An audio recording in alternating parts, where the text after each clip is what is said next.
আসসালামু আলাইকুম। অনুসন্ধানী বাংলা টিভির পক্ষ থেকে সবাইকে স্বাগতম। আপনাদের সাথে আছি আমি মোহাম্মদ শুভ।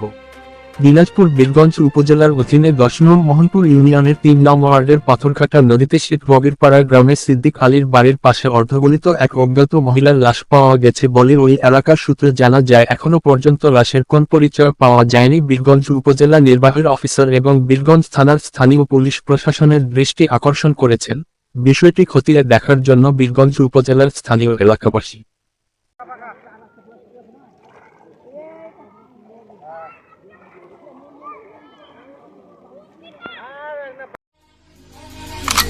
Maybach.